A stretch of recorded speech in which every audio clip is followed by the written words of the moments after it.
Donald Deke Kersey is the Deputy Secretary of State, joins us on Metro News Talkline. Deke, good morning. How are you, sir? Good morning. I'm well, Hoppy. Good. So early voting and absentee voting. With and again, not all the numbers from Monroe County are in, but this is pretty close. 37,534 early and absentee votes. So 37,500. And your take on that? It's a lower number than we would have liked to see, but with this special election, it kind of came out of nowhere.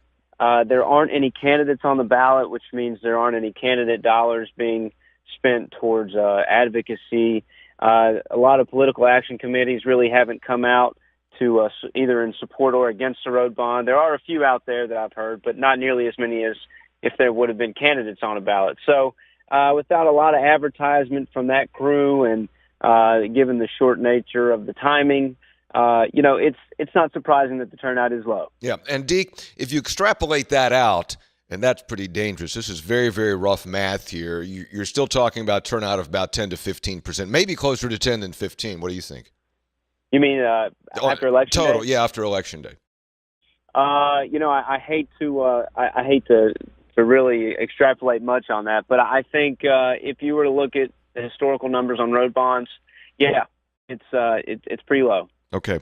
Now, we still have Election Day, and so there's still one more opportunity to vote, and a lot of people still like to wait to vote on Election Day. So we have essentially normal Election Day on Saturday? Right, exactly. Your polls will open at 6:30 a.m.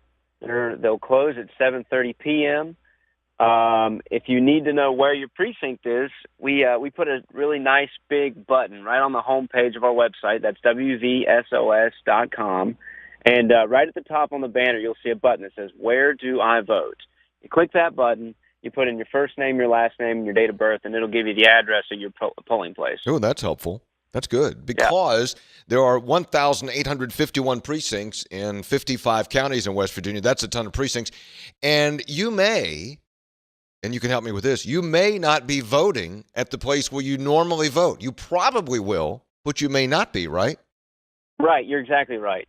Because this election's on a Saturday, and as we know, there are several festivals going on throughout the state, a lot of the traditional polling places had to change. So received a notice in the mail if your precinct changed, but if you're not sure or you're concerned or you're just wondering, you can go on that website and it'll let you know on our website, and it will tell you where exactly your polling place is. So check that out.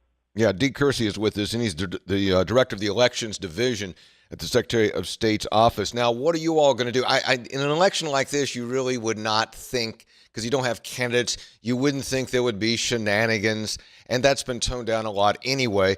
But there are things that come up. Sometimes a polling place opens late. Sometimes there's a question, or you don't have enough poll workers.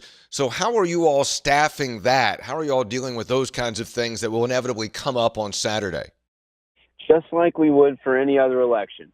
We have a person from the Secretary of State's office who will be at every single county at some point during Election Day to stop in, see if they need any help, if there are any questions or issues. We'll have at least one person from our office in every county in the state. We also have investigators on call, and they're ready for any calls if we need to send somebody out to any particular county or precinct for any reason whatsoever. And just to voters out there, if there's a danger, if there's an immediate danger, as always, call your local authorities, call 911, get those people who are your first responders there. But for any election shenanigans or anything looks concerning, or you're just wondering about a process or a procedure, you can give me a call at the Secretary of State's office. It's 558-6000, or you can call your county clerk, and any of us at the Secretary of State's office or the county clerk's office can help you out. Deke, this is one issue. No candidates, nothing else on the ballot. It's either a yes or a no. Yes for the bond issue, no if you're against the bond issue. Some counties, and maybe you know more than have decided not to drag out all the machines. They're just going to use paper ballots. What do you have on that? Yeah, you're exactly right. The code requires that for a federal election, we have to use the most accessible voting technology, which, of course, are electronic voting machines. But for this election, given that it's just a statewide election, code does not actually require that the counties use the electronic voting machines. So because West Virginia's financial state right now is less than desirable, the governor asked us to do our best to ask the clerks to run this election as efficiently and cost-effective as possible. And after running the numbers, the cost of running the election with electronic voting machines would have been substantially more expensive. There's a lot that goes into testing those machines publicly, programming them for every single county. You have election night reporting requirements that require a central counter. There's just a lot more at play when you use electronic voting machines than there are for paper ballots. Dick Kersey is with us, director of the Elections Division in the Secretary of State's office about the road bond election.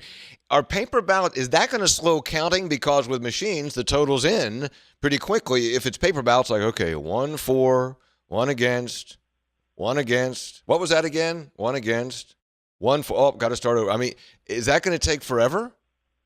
I don't think it will. And the reason is, for this election, because it is paper ballot, each precinct is going to count on election night rather than bringing everything together to the county clerk's office or the central counting center as you would with the electronic voting machines. So rather than waiting on all those thumb drives and memory sticks and machines to get back to the county clerk's office on election night, we're going to get the results in-house in each precinct. So that's all 1,851 precincts are going to count their own ballots and then bring those back to the county clerk's office. They can call in the unofficial results. They can text them to their county clerk. That's up to the county. But I think because we'll have so many more people counting, it'll actually be faster. Okay, so I think that's an important point in terms of getting results because, I mean, some of these precincts are 45 minutes away from the courthouse. So they can phone in the results, then bring the ballots in. They don't have to drive 45 minutes and say, okay, here's our vote total. It's really up to the county clerk, but there's nothing in code that prevents that. Okay. Because they're all unofficial results, they're unofficial results. Yeah. Now, you're going to have results election night at the Secretary of State's office, Secretary of State's website. Metro News is going to be there. Brad Macklin is going to be there, and he's going to be writing stories and sending out, tweeting out and also posting stories. And he's going to link to your website for the results. So, and Secretary of State's going to have a availability at 9:30. You think you'll know by then? I'm hopeful that we will. That gives us 2 hours from the close of polls to get as many precincts in as possible. But ultimately, it really matters. It really depends on which counties we're talking about. Yeah. Some counties have to have a long way to go, and as you know, a lot of them don't have cell service where some of the precincts are. But I'm hopeful. I am hopeful. Okay. All right. Very good. Good luck with the election, and we look forward to finding out what the results are going to be. And again, we're staffing that on election night, and you'll have the results at WVMetroNews.com. We might even have some of the early returns on our post-game coverage of the West Virginia TCU game. That would be nice. Deke Kersey, Director of Elections Division, Secretary of State's office. Deke, thanks for coming on. Good luck with the election. Thank you, Hoppy. Everybody get out and vote.